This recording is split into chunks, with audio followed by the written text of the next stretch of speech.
2 राज्यों पर होना चाहिए था, लेकिन अभी ऐसा लग रहा है कि विधानसभा चुनाव के साथ साथ लोकसभा चुनाव के लिए भी काउंटडाउन शुरू हो गया है। बीजेपी की तो सारी नीतियां और फैसले केंद्र की सत्ता पर तीसरी बार आने के लिए ही दिख रही हैं। पीएम मोदी यानी पीएम नरेंद्र मोदी बार बार अपने 8 सालों का गुणगान करके जनता के बीच यही संदेश पहुंचवा रहे हैं कि तीसरी बार भी उनके हाथ में देश की कमान आ जाए तो वे सब कुछ ठीक कर देंगे। इधर हिंदुत्ववादी शक्तियां भी चुनाव में हिंदुत्व के कार्ड को भुनाने की तैयारियों में लग गई हैं। अल्पसंख्यकों को हाशिए पर बनाए रखने की कवायद जारी है और इसके अलावा बीजेपी की तरफ से ये कोशिश भी की जा रही है कि विपक्ष के बीच किसी तरह की एकता कायम न हो सके ताकि उसे कोई भी चुनौती न दे सके। बीजेपी अपनी रणनीतियों पर काम कर रही है तो उधर विपक्ष भी खाली नहीं बैठा हुआ है।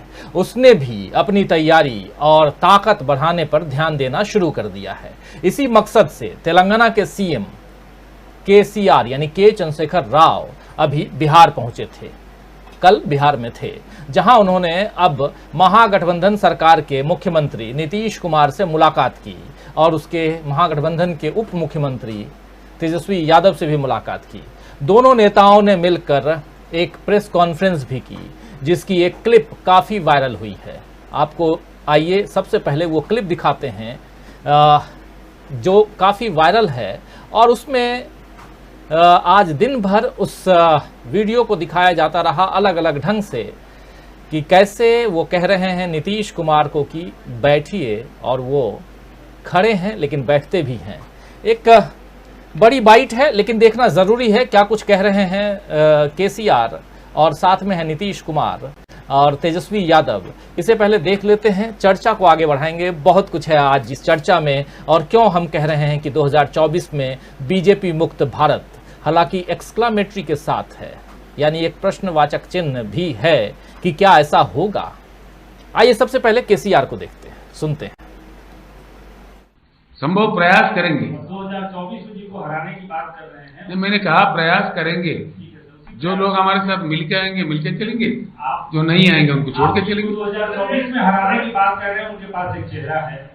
चेहरे के सवाल पे आप कह रहे हैं कि हम बैठकर वार्तालाप करेंगे, उसमें चेहरा निकलेगा। बिल्कुल। क्या ऐसी स्थिति बनती है तो केसीआर साहब नीतीश कुमार जी का नाम प्रपोज करेंगे? ऐसा देखिए, मैं कौन होता हूँ? अब चलिए, मैं कहूंगा तो कोई विरोध करेगा, मैं कहूंगा तो कोई विरोध भी करेगा। आप क्यों जल्दीबाजी कर रहे हैं? हमको बैठने दीजिए, बात तो करने दीजिए। एक मिनट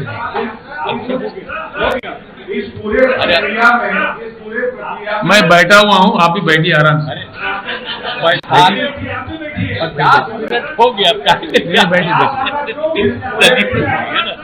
इस पूरे प्रक्रिया में कांग्रेस पार्टी की क्या भूमिका होगी? विपक्षी एकता में कांग्रेस पार्टी की क्या भूमिका रहेगी? राहुल गांधी क्या प्राइम मिनिस्टर के दावेदार रहेंगे? क्योंकि कांग्रेस पार्टी कहती है कि अरे ये सब सवाल काहे के लिए? राहुल गांधी। देखिए ऐसा है, नहीं, सिंपल बात है। भाजपा के जितना विरोधी दल है इस देश में, उनको सब एकजुट करने के हर संभव प्रयास हम करेंगे। अब इससे बढ़िया बात आपको क्या करें? इसके बाद में बैठक में सर्वानुमति से, सर्वसहमति से जो बात निकल कर आती है वो विस्तार रूप में हम आपको बताएंगे। विकास बिना ब्राह्मण के कोई शादी होता ही नहीं है, आपके बगैर कोई चीज हो ही नहीं सकता।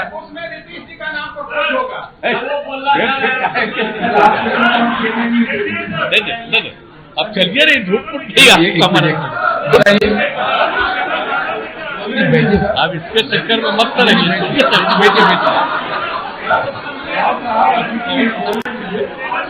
अरे ये तो छोड़ तो आप बैठिए ना, बैठिए प्लीज। सबके बारे में कह रहे हैं कि सबको हम लोग यूनाइट करने की कोशिश करेंगे। कि बैठिए। हाँ हो गया, चलिए ना, छोड़िए जी।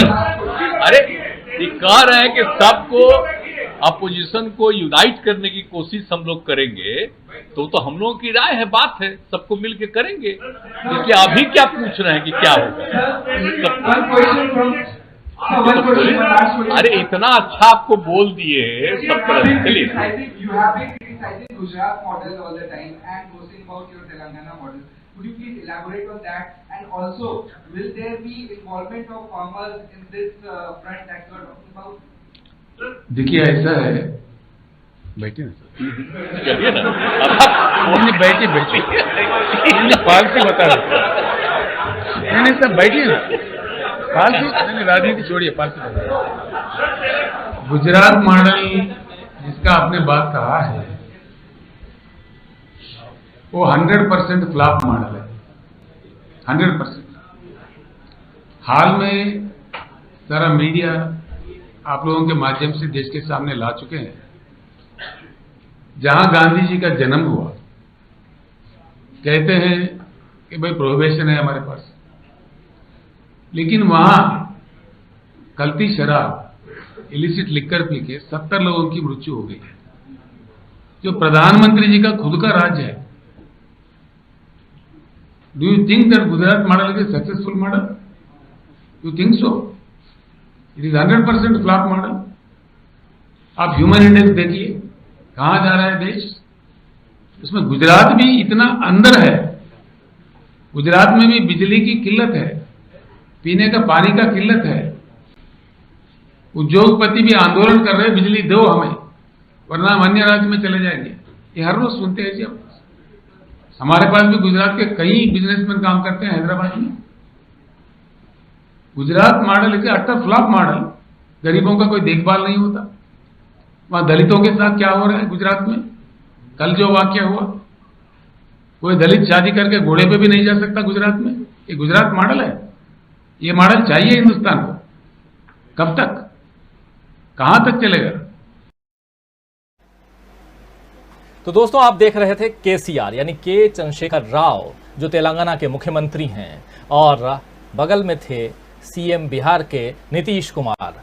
2 बार ऐसा हुआ कि केसीआर को कहना पड़ा कि आप बैठिए, नीतीश कुमार बैठे। और ये 50 मिनट इससे पहले नीतीश कुमार ने अपनी बात रखी थी मीडिया के सामने, और 2 घंटा 16 मिनट केसीआर ने अपनी बात रखी। 50 मिनट के कार्यक्रम को 2 घंटा, 2.5 घंटा या 3 घंटे तक लेकर जाना, आप समझ सकते हैं कि कितनी बड़ी बात हो सकती है। ये विजुअल्स जो हैं आज दिन भर सोशल मीडिया पर वायरल है। और यहाँ सवाल क्या था? सवाल ये था कि पीएम का चेहरा कौन होगा, और इस सवाल पर नीतीश कुमार उठकर जाने के लिए तैयार हो गए, और केसीआर उन्हें रोकने की कोशिश कर रहे हैं। कह रहे हैं अरे रुकिए, अरे चलिए। ये जो अरे रुकिए केसीआर कह रहे हैं, अरे चलिए नीतीश कुमार कह रहे हैं। इस मजेदार घटना को अब बीजेपी अपने फायदे के लिए भुना रही है। आपको बता दूं कि यह अभी किसी विपक्षी मोर्चे का ऐलान नहीं हुआ है। कांग्रेस, एनसीपी, डीएमके, आरजेडी और अब जेडीयू सब एक साथ हैं। केसीआर भी आ गए हैं, तो हो सकता है कि इस कुनबे में केसीआर यानी कि उनकी पार्टी जो है वो भी एक साथ आ जाए। टीआरएस, शिवसेना का उद्धव गुट भी इससे जुड़ा हुआ है, लेकिन टीएमसी, टीआरएस जिसकी बात मैं कह रहा हूं, समाजवादी पार्टी, इन बड़े दलों का जो छत्रप हैं, अलग अलग क्षेत्रीय दल हैं, इन दलों का इस मोर्चे के साथ जुड़ना अभी बाकी है घोषित तौर पर। और इसके अलावा आम आदमी पार्टी, बसपा और एआईएमआईएम, ये तीनों बी टीम कहे जाते हैं। तो ये जो तीनों दल हैं, आम आदमी पार्टी, बसपा और एआईएमआईएम, ऐसे दल जो हैं वो भी अलग से खड़े हुए हैं। तो ऐसे तमाम छोटे बड़े दलों को साथ में लाया जाए और फिर विपक्ष की तरफ से किसी एक चेहरे को पीएम उम्मीदवार के लिए आगे बढ़ाया जाए, तब तो उस पर सवाल हो सकते हैं। लेकिन बिहार में पत्रकारों को शायद एक तय एजेंडे के तहत पीएम का चेहरा वाला सवाल पूछने के लिए प्रोत्साहन दिया गया, और इस बात को अनुभवी नेता नीतीश कुमार ने समझ लिया। इसीलिए वो इस पर बात करने की जगह, जो कि क्या कौन होगा कौन नहीं होगा, उठकर खड़े हो गए। लेकिन केसीआर ने न उठकर ये बताने की भी कोशिश की कि विपक्ष किसी सवाल से भाग नहीं रहा है। नीतीश और केसीआर किस सवाल का जवाब दें या न दें, यह उनकी मर्जी है दोस्तों। लेकिन बीजेपी इसमें जिस तरह की प्रतिक्रिया दे रही है, उससे समझ में आता है कि उसे इस संभावित मोर्चे से अभी से डर लग रहा है। बीजेपी नेता, बिहार के ही और केंद्रीय मंत्री हैं गिरिराज सिंह, ने आगे कहा है कि बंद कमरों में पहले भी कई बार बात हो चुकी है, लेकिन एक नाम कभी भी तय नहीं हुआ। उन्होंने कहा कि अगर किसी को लगता है कि वो नरेंद्र मोदी के मुकाबले काफी मजबूत उम्मीदवार है और उसकी लोकप्रियता राष्ट्र में यानी देश में मोदी जी से ज्यादा है, तो जैसे मेयर का चुनाव होता है वैसे ही चुनाव मोदी जी और उस व्यक्ति के बीच हो जाए, पता चल जाएगा कि कौन कितना लोकप्रिय और कौन कितना मजबूत है। अब सवाल ये उठता है कि कौन कितना लोकप्रिय और कौन कितना मजबूत है, ये बात तो चुनाव में जनता तय करेगी। उसके लिए मोदी जी का नाम लेकर उन्हें यानी मोदी जी को ज्यादा ताकतवर या अधिक ताकतवर बताने की कोशिश क्या विपक्षी एकता के डर के कारण हो रही है? विपक्ष की रणनीतियों पर बीजेपी का ध्यान क्या इसीलिए है क्योंकि उसे मालूम है कि 2024 में हवा जो है उसके खिलाफ रहेगी? विपक्षी मोर्चा बनने से पहले फूट डलवाने की कोशिशें आखिर किस तरफ इशारा कर रही हैं? ऐसे बहुत सारे सवाल हैं, लेकिन इन सवालों के बीच एक सवाल और है कि 2024 में क्या बीजेपी मुक्त भारत? ये मैं नहीं कह रहा हूं, ये हम नहीं कह रहे हैं, डीबी लाइव नहीं कह रहा है, या हमारे तमाम पैनलिस्ट जो अभी जुड़ेंगे वो नहीं कह रहे हैं। ये बात इसी मंच से, यानी जिस मंच से अभी आप सुन रहे थे अरे रुकिए अरे चलिए वाली बात, उसी मंच से केसीआर कह रहे थे। आइए सुन लेते हैं बीजेपी मुक्त भारत पर क्या कुछ कह रहे हैं के चंद्रशेखर राव। और बीजेपी जितने भी विपक्षी दल है देश में सारे एकजुट होकर, ताकत जुटाकर, शक्ति जुटाकर बीजेपी मुक्त भारत का नारा देना चाहिए और बीजेपी मुक्त भारत को हासिल करना चाहिए। तभी देश फिर से खड़ा हो सकता है, आगे बढ़ सकता है, अंतर्राष्ट्रीय स्तर पर एक अच्छा अपना स्थान बना सकता है। मैं एक अन्य तो सुन रहे थे आप, केसीआर कह रहे हैं बीजेपी मुक्त भारत का नारा बुलंद करना चाहिए। बीजेपी ने 8 साल पहले कांग्रेस मुक्त भारत का नारा बुलंद किया था। क्या कांग्रेस मुक्त हो गई? पर्सनली मैं अपनी बात कहूं तो किसी भी दल को खत्म करने से ज्यादा अच्छा है कि उस दल को हराया जाए। ये एक बात रहनी चाहिए। थोड़ा सा यहां डिफरेंस है मेरे अपनी बातों में और केसीआर की बातों में। लेकिन बीजेपी मुक्त भारत क्या संभव है 2024 में? आइए चर्चा की शुरुआत करें। हमारे साथ कुछ वरिष्ठ साथी जुड़े हुए हैं, उन सबसे आपका परिचय करवाऊं फटाफट और कार्यक्रम को आगे बढ़ाएं। केसीआर और नीतीश कुमार, रुकिए चलिए, लेकिन इन सबके बीच हमारे 5 साथी इस वक्त जुड़े हुए हैं। वरिष्ठ पत्रकार तमाम हमारे साथी जेपी सिंह साहब, धनंजय कुमार जी, प्रशांत टंडन जी, हमारे पॉलिटिकल एडिटर डॉक्टर दीपक पाचपोर जी और हमारे ऑनलाइन एडिटर अमलिंदु उपाध्याय जी। आप पांचों का स्वागत करता हूं इस कार्यक्रम में और स्वागत है आप तमाम दोस्त, साथी, शुभचिंतक आप सबका जो इस कार्यक्रम में जुड़ चुके हैं, जो जुड़ने वाले हैं। आज चर्चा हम 2024 चुनाव की कर रहे हैं, लेकिन बीजेपी की तरफ से नहीं, कांग्रेस की तरफ से नहीं, विपक्षी दल, उसमें भी केसीआर नीतीश कुमार की मुलाकात, एक मुलाकात केसीआर की लालू प्रसाद यादव से भी हुई है। उस विजुअल को भी दिखाना चाहूंगा। और लालू प्रसाद यादव स्वस्थ हैं और ये देखकर अच्छा लगा कि एक नेता जो है वो स्वस्थ दिखाई दे रहा है। देखिए लालू प्रसाद यादव हैं जो केसीआर को, और ये राबड़ी देवी आप देख रहे हैं विजुअल में दोनों, और तेजस्वी यादव भी हैं और तेज प्रताप भी हैं। ये लालू प्रसाद यादव के घर पर केसीआर मिलने गए, के चंद्रशेखर राव मिलने गए और ये विजुअल आपके सामने है। तो बिहार से जो हलचल मची है, बिहार से सत्ता से बाहर हुई बीजेपी क्या देश की सत्ता से भी बाहर होगी? सवाल बहुत बड़ा है और यहीं से अपील कर रहे हैं, एक आह्वान कर रहे हैं केसीआर, और उस मंच पर बिहार के सीएम और डिप्टी सीएम दोनों मौजूद थे और वो अपील है बीजेपी मुक्त भारत की। अब समझना चाहूंगा कि क्या बीजेपी मुक्त भारत संभव है? आइए शुरुआत करें। धनंजय कुमार जी, आपसे शुरुआत करना चाहता हूं। धनंजय जी, बिहार से आप बहुत नजदीक से आपका रिश्ता है और साथ में नीतीश कुमार के क्षेत्र से आप बिलोंग करते हैं, उस हिसाब से भी केसीआर के 2 विजुअल्स अभी हम लोगों ने देखे। एक विजुअल जिसमें केसीआर बैठे हैं, पत्रकारों के सवाल के जवाब दे रहे हैं। दूसरी तरफ जब पूछा गया, एक पत्रकार ने पूछा कि आपकी तरफ से, यानी कि इस गठबंधन की तरफ से, विपक्षी मोर्चे की तरफ से कौन होगा प्रधानमंत्री पद का उम्मीदवार, तो नीतीश कुमार कहे कि ये वक्त नहीं है ये सब पूछने का, क्योंकि वो भांप गए कि पत्रकार पूछना क्या चाहता है। लेकिन केसीआर बैठे रहे। केसीआर बोले आप बैठिए, रुकिए। ये विजुअल आपने देखा, 4 मिनट का एक वीडियो आप लोगों ने देखा अभी, और शॉर्ट करके जो साथी बाद में जुड़े हैं उसको, उस विजुअल को शॉर्ट करके हम बाद में जरूर दिखाएंगे, लंबा वक्त आप लोगों का नहीं लेंगे। लेकिन आपसे समझना चाहूंगा नीतीश कुमार के मन में क्या होगा इस वक्त, जब पूछा जा रहा था प्रधानमंत्री पद के क्या आप उम्मीदवार होंगे या कौन होगा। राहुल गांधी का नाम भी, कांग्रेस का नाम भी लिया जा रहा था, लेकिन केसीआर जो है वो बैठे रहे और एक एक सवाल का जवाब देते रहे। जैसा लग रहा था कि बिहार से उन्होंने बिगुल फूंक दिया है और यहीं से शुरुआत करने के लिए स्पेशली वो तेलंगाना से, हैदराबाद से पहुंचे हैं पटना। क्या लगता है आपको? लेकिन इसमें एक बात और जोड़ दूं, जैसे बीजेपी लपक करके बोल रही है कि देखा आपने, यहीं से एकता नहीं दिखाई दे रही है, यहीं से फूट दिखाई दे रही है कि नीतीश कुमार खड़े होके जा रहे हैं और केसीआर बैठे हुए हैं। इन दोनों में इतनी एकता नहीं है कि केसीआर जो हैं वो बैठे हैं और नीतीश कुमार उठ के जा रहे हैं। दो तीन बार केसीआर को बोलना पड़ा, के चंद्रशेखर राव को बोलना पड़ा कि नहीं नहीं रुकिए ना, बैठिए ना, और वो बैठे। लेकिन क्या कहेंगे इस पूरे प्रकरण में? बीजेपी सही है या नीतीश सही है, केसीआर सही है? क्या विश्लेषण है आपका? देखिए, एक फिल्म आई थी इंसाफ की आवाज़, पुरानी फिल्म है, 1986 में आई थी।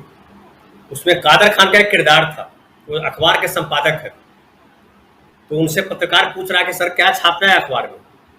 तो बोलते हैं कि अगर मंत्री जी बाढ़ की तरफ जाएं, एक स्टेट के एक हिस्से में बाढ़ आई हुई है, दूसरे हिस्से में सूखा आया हुआ है, सूखा पड़ा हुआ है, तो बोलता कि क्या करना? बोला मंत्री जी अगर सूखे की तरफ जाएं तो लिखना कि देखो वहाँ पानी की कोई दिक्कत नहीं है, लेकिन मंत्री जी शायद जो है पानी की वजह से वहाँ जाना चाह रहे हैं जहाँ पानी की कोई समस्या नहीं, बट बाढ़ वाले इलाके में चले गए। और अगर सूखे वाले इलाके में जाएं तो बोलना मंत्री जी को पानी में डूब जाने का खतरा था, इसलिए वो सूखे वाले इलाके में चले गए।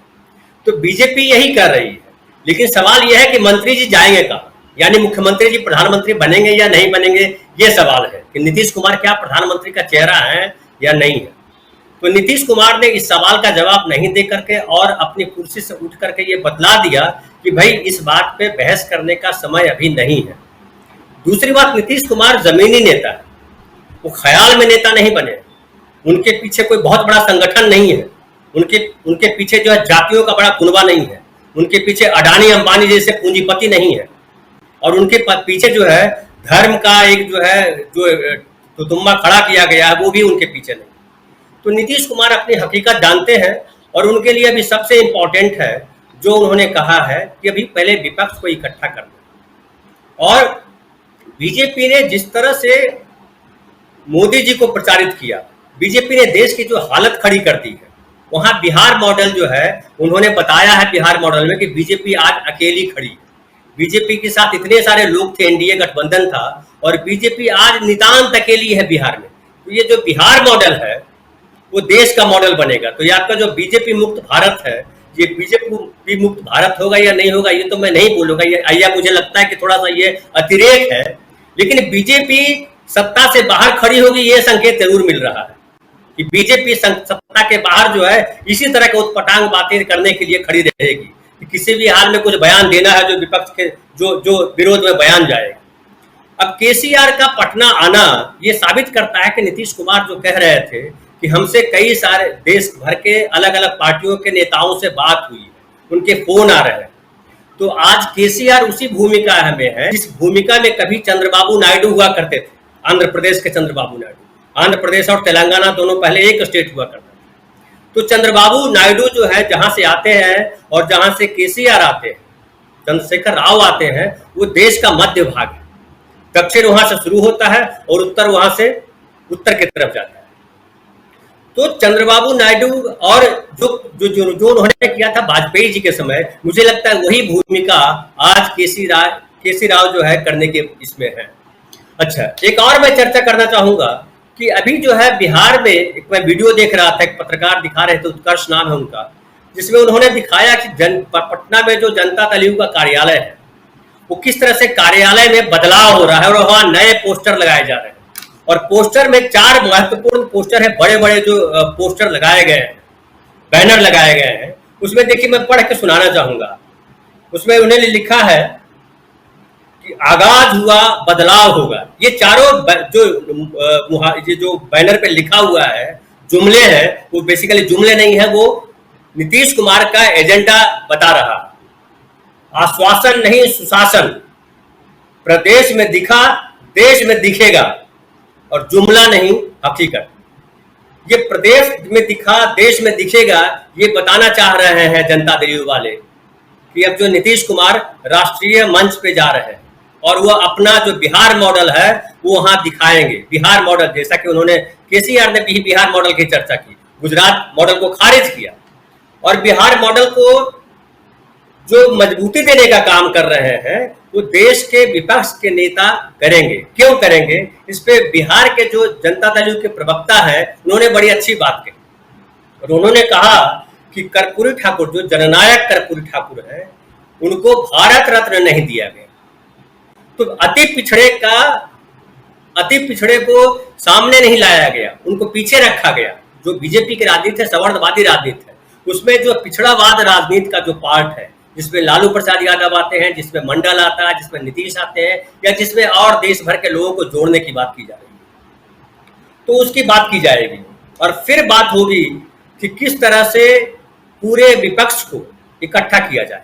मुझे लगता है नीतीश कुमार इसीलिए वहां नहीं बैठना चाह रहे थे, नहीं बैठे, उठ गए, क्योंकि आपने बताया ही कि बहुत लंबा चल गया प्रेस कॉन्फ्रेंस, और इस प्रेस कॉन्फ्रेंस में जो असल पत्रकार जो है वो एक मुद्दा लेना चाह रहे हैं कि नीतीश कुमार या ये टीआरएस के जो चीफ हैं वो बोल दें कि हाँ नीतीश कुमार प्रधानमंत्री पद के लिए उम्मीदवार है, तो एक पखेड़ा खड़ा हो जाएगा।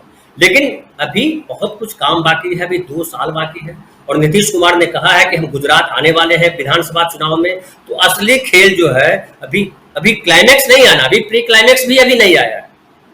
अभी प्री क्लाइमेक्स जो है वो गुजरात का चुनाव है और गुजरात के चुनाव में आम आदमी पार्टी ने जो नोट लिया है, या गुजरात के चुनाव में जो भारत यात्रा चल रही है, भारत यात्रा होने वाली है, जो राहुल गांधी लेकर के निकलने वाले हैं 7 सितंबर से, जिसमें अब गुजरात भी जोड़ लिया गया और नीतीश कुमार ने कहा है कि मैं उस भारत यात्रा में आऊंगा।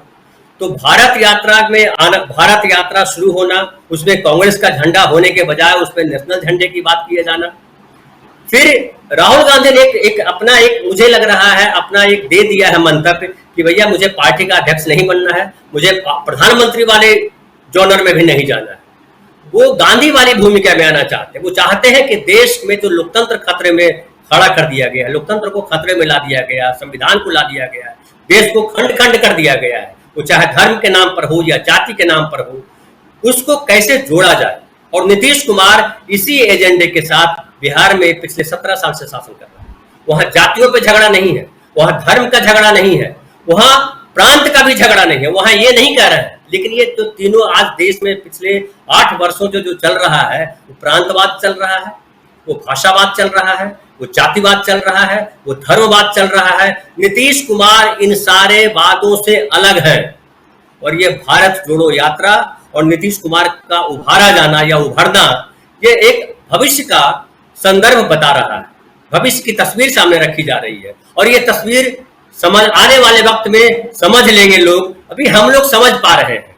राजीव जी समझ पा रहे हैं। एक बार फिर से जो साथी बाद में जुड़े हैं, ये एक दिलचस्प वाकया काफी वायरल है वीडियो, और कैसे केसीआर बैठे हैं और पत्रकारों के सवालों का जवाब दे रहे हैं, और दूसरी तरफ नीतीश कुमार जो हैं वो कह रहे हैं। और ये तब जब पूछा गया कि विपक्षी मोर्चा से, विपक्ष का जो गठबंधन है, इधर से कौन होगा प्रधानमंत्री पद का उम्मीदवार, बहुत वाजिब सवाल ऐसे कहें तो देख सकते हैं। लेकिन क्या ये वक्त इस सवाल के लिए है जब अभी विपक्षी गठबंधन है ही नहीं पूर्ण रूप से, जिसकी कवायद चल रही है उसमें अभी क्या ये लड़वाने की कोशिश है?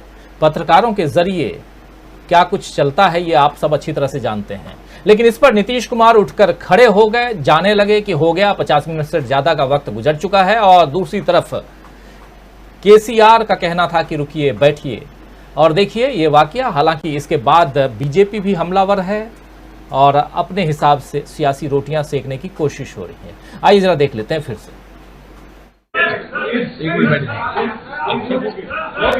इस पूरे प्रक्रिया मैं बैठा हुआ हूँ, आप भी बैठिए आराम से। 50 मिनट हो गया। इस पूरे प्रक्रिया में कांग्रेस पार्टी की क्या भूमिका होगी? विपक्षी एकता में कांग्रेस पार्टी की क्या भूमिका रहेगी? राहुल गांधी क्या प्राइम मिनिस्टर के दावेदार रहेंगे?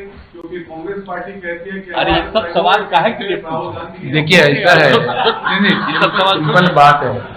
भाजपा के जितना विरोधी दल है इस देश में, उनको सब एकजुट करने के हर संभव प्रयास हम करेंगे। अच्छा, अब इससे ठीक बढ़िया है? बात आपको क्या कहें? इसके बाद में बैठक में सर्वानुमति से, सर्वसहमति से जो बात निकल कर आती है वो विस्तार रूप में हम आपको बताएंगे। विकास बिना ब्राह्मण के कोई शादी होता ही नहीं है, आपके बगैर कोई चीज हो ही नहीं सकता।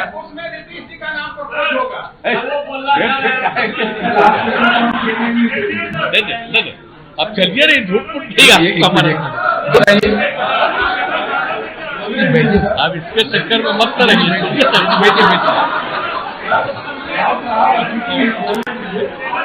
अरे ये सब छोड़ तो दीजिए, आप बैठिए ना, बैठिए प्लीज। सबके बारे में कह रहे हैं कि सबको हम लोग यूनाइट करने की कोशिश करेंगे। जी बैठिए। हाँ, हो गया, चलिए ना, छोड़िए जी। अरे ये कह रहे हैं कि सबको, अपोजिशन को यूनाइट करने की कोशिश हम लोग करेंगे, तो हम लोगों की राय है, बात है, सबको मिल के करेंगे। इसलिए अभी क्या पूछ रहे हैं कि क्या होगा? अरे इतना अच्छा आपको बोल दिए सब तरह से। चलिए, You have been criticizing Gujarat model all the time and boasting about your Telangana model. Could you please elaborate on that? And also, will there be involvement of farmers in this front that you are talking about? देखिए ऐसा है, बैठिए ना, चलिए ना, बैठिए फालतू बता रहे नहीं सब बैठिए ना, फालतू नहीं, राजनीति छोड़िए, फालतू। गुजरात मॉडल जिसका आपने बात कहा है वो 100% फ्लॉप मॉडल है, 100%। हाल में सारा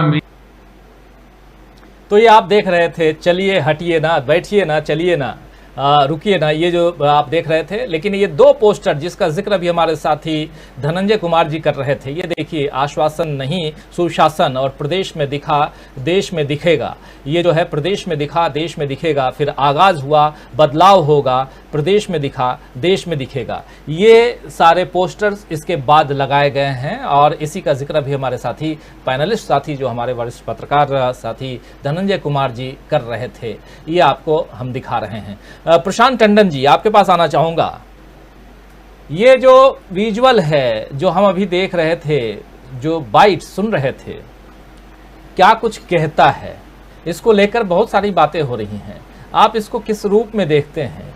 और ये जो लिख रहे हैं हम कि 2024 में बीजेपी मुक्त भारत, ये हम नहीं कह रहे हैं, ये बात भी केसीआर ने ही कही है। इसी मंच से उन्होंने ऐलान किया है बीजेपी मुक्त भारत का। इस पर भी आपसे सवाल कि आपको क्या लगता है, ये ऐलान, केसीआर बहुत भटकते हुए नेता हैं, कभी थर्ड फ्रंट बनाते हैं, कभी किसी और के साथ जाते हैं, कभी कुछ और करते हैं, कहते हैं, लेकिन इस वक्त क्या लगता है कि जब वो चलकर हैदराबाद से पटना पहुंचे तो अब इस बार 2024 की एक मजबूत रणनीति के साथ पहुंचे होंगे, या अभी भी उस भटकाव को आप समझ रहे हैं, देख रहे हैं?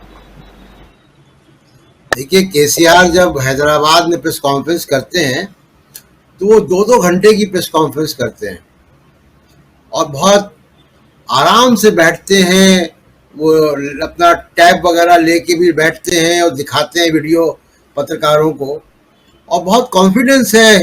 ये जो गैर हिंदी भाषी क्षेत्र के हमारे नेता हैं, जो क्षेत्रीय दलों के नेता हैं, उन्होंने ज़मीनी स्तर पर पॉलिटिक्स की है और वहाँ से वो आगे आए हैं।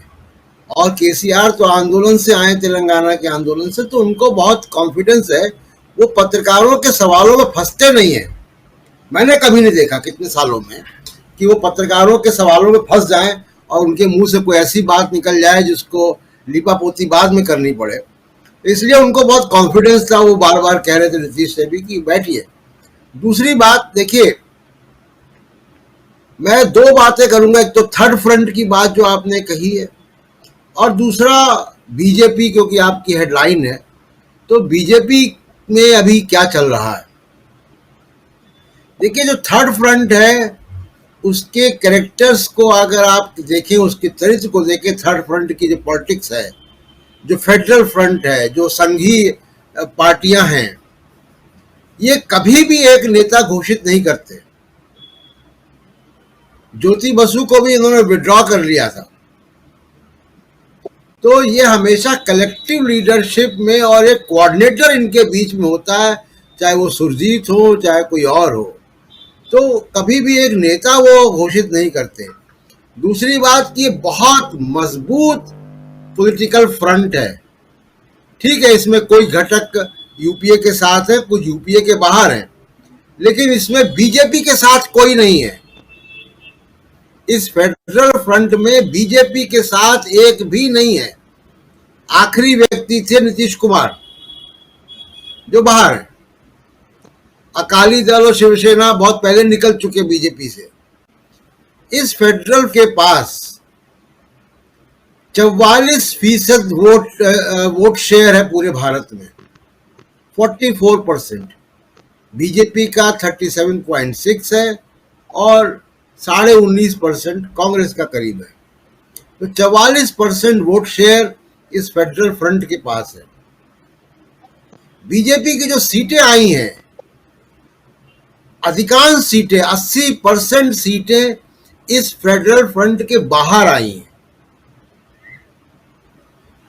यानी उनको, बीजेपी को जो हिंदी हार्टलैंड की सीटें हैं 225 सीटें, उन 225 में से पिछली बार बीजेपी ने 203 सीटें जीती हैं और बाकी बचे हुए 318 सीटों में बीजेपी को बाकी सीटें मिली हैं। तो ये जो फेडरल फ्रंट है इसके पास 150 से ऊपर सीटें हैं, 44% वोट शेयर है। एक बात। दूसरी बात कि देखिए, इनकी यूनिटी हो या ना हो उससे कोई फर्क नहीं पड़ता। ये जो एक सवाल आता है मीडिया में कि यूनिटी है कि नहीं है, यूनिटी है कि नहीं है, तो यूनिटी का कोई मतलब नहीं है। इनके यूनिटी का सिर्फ एक मतलब है कि ये बीजेपी को हटाना चाहते हैं। बाकी यूनिटी का इसलिए मतलब नहीं है कि अखिलेश यादव मदद नहीं कर सकते तेलंगाना में केसीआर की, केसीआर तमिलनाडु में मदद नहीं कर सकते हैं डीएमके की, डीएमके बिहार में नीतीश कुमार की मदद नहीं कर सकता। इनके वोट शेयर, इनका वोट बैंक, इनकी पॉलिटिक्स अपने अपने भौगोलिक एरिया में निहित है, उसके बाहर वो नहीं है कुछ भी। तो इसलिए इनकी यूनिटी और गैर यूनिटी का कोई मतलब नहीं है। सिर्फ एक मतलब है कि इनकी कलेक्टिव मंशा है कि बीजेपी को बाहर करें, तो इनके पास वो ताकत है। दूसरी बात कि बीजेपी का जहां तक सवाल है, अब आप बीजेपी में देखिए कि हो क्या रहा है। पार्लियामेंट्री बोर्ड रिस्ट्रक्चर हो गया, नितिन गडकरी उसमें से बाहर हो गए, येदियुरप्पा बाहर हो गए, जो पुराने लोग थे वो बाहर हो गए। एक भी वसुंधरा राजे के सिवा पूरे क्षेत्रीय दलों में, क्षेत्रीय नेताओं में और राष्ट्रीय नेताओं में बीजेपी के अमित शाह और मोदी, मोदी और अमित शाह के अलावा किसी की कोई हैसियत नहीं है। सिर्फ जो इंडिपेंडेंट एक हैसियत है वो वसुंधरा राजे सिंधिया की राजस्थान में। जेपी नड्डा भी बाबू हैं वहां पे, एक सेक्रेटरिएट संभालते हैं। तो अब उत्तर प्रदेश की मैं बात करता हूं। उत्तर प्रदेश में अभी आप देखिए कि किस तरीके के डायनेमिक्स चल रहे हैं। मैं पहले आपके प्रोग्राम में बता चुका हूं कि लगभग पूरी केंद्र सरकार एक्सटेंशन पे चल रही है। Defence secretary, home secretary, ED, CBI chief सब एक्सटेंशन पे है, कैबिनेट सेक्रेटरी। लेकिन कल उत्तर प्रदेश के बहुत चहेते IAS officer Awanish Awasthi retire हो गए और उनको एक्सटेंशन नहीं दिया गया। ये है योगी और मोदी के बीच में जो चल रहा है। उनका दिल्ली आने का रास्ता में एक बड़ी रुकावट आ चुकी है कि हेट स्पीच के मामले में, जिसमें उनको हाई कोर्ट से रिलीफ था, वो रिलीफ हट चुका है। सुप्रीम कोर्ट में फैसला सुरक्षित है। जिस दिन सुप्रीम कोर्ट फैसला देगा वहां एफआईआर होगी, इनका मुख्यमंत्री पद जाएगा। यानी एक तलवार लटकी हुई है, तो वो दिल्ली वाली शताब्दी में नहीं बैठ पाएंगे, उनका रास्ता रुक गया है। तो आप देखिए कि बीजेपी के अंदर मोदी और अमित शाह के अलावा पूरा मैदान साफ है, और ये बीजेपी के लिए या आरएसएस के लिए चिंता का विषय होना चाहिए। और क्यों होना चाहिए? देखिए, एक दौर हमने देखा वाजपेयी, मुरली मनोहर जोशी और आडवाणी का, उनके नीचे बहुत ताकतवर सेकेंड और थर्ड लाइन की नेता लीडरशिप पनपी, चाहे वो सुषमा स्वराज हो, चाहे अरुण जेटली हो, चाहे नितिन गडकरी हो, चाहे वेंकैया नायडू हो, 20 नाम ले सकता हूँ, प्रमोद महाजन हो, गोपीनाथ मुंडे हो, बड़े लोग वहां पे सेकेंड लाइन, एक बहुत जो है मजबूत सेकेंड लाइन बनी। मोदी और अमित शाह इतने असुरक्षित हैं कि इन्होंने सेकेंड लाइन क्या, 10वीं लाइन तक नहीं है, किसी कोई हैसियत नहीं है। राजनाथ सिंह को भी कहना पड़ रहा है कि महानतम व्यक्ति हैं नरेंद्र मोदी भारत के, आजाद भारत में।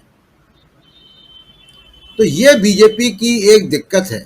जहां तक केसीआर का सवाल है राजीव जी, केसीआर 2019 में भी ऐसी ही कोशिश कर चुके हैं। वो तब भी मायावती से मिले थे, अखिलेश से मिले थे, स्टालिन से मिले थे, वो मुंबई गए थे और ममता बनर्जी से मिले थे। उनकी कोशिश, ये सिंसियर कोशिश है, पिछली बार भी थी। पिछली बार अगर आप उन विश्लेषणों को याद करें, पुलवामा के पहले और पुलवामा के बाद के राजनीतिक विश्लेषणों को, तो उसमें बहुत अंतर आया। किस तरीके की सीटों की भविष्यवाणियां पहले हो रही थी और किस तरीके की बाद में नतीजे आए। इस बार अभी तक तो ऐसा कुछ नहीं है। तो और जैसा मैंने कहा कि ये जो एक औपचारिकता है कि कोई फ्रंट बन जाए, कोई फ्रंट नहीं भी बनेगा तो इनके अपने अपने वोट शेयर और अपनी अपनी राजनीति इस फेडरल फ्रंट की अपने अपने भौगोलिक क्षेत्रों में फिक्स है, उसका कहीं कोई मतलब नहीं है। जैसे मान लीजिए कि अगर कांग्रेस का आरजेडी से और नीतीश कुमार की पार्टी से महागठबंधन है, वहां तो ठीक है कि वो एक दूसरे को कॉम्प्लीमेंट करेंगे, लेकिन केसीआर का और इस महागठबंधन से या उत्तर प्रदेश की पार्टी से कोई मतलब नहीं है। इसलिए फेडरल फ्रंट की अपनी एक जो है वो एडवांटेजेस हैं, और वो एडवांटेजेस यही है कि इनका एक दूसरे पे फर्क नहीं पड़ता। तो ये मजबूत चैलेंज 2024 के लिए बन रहा है।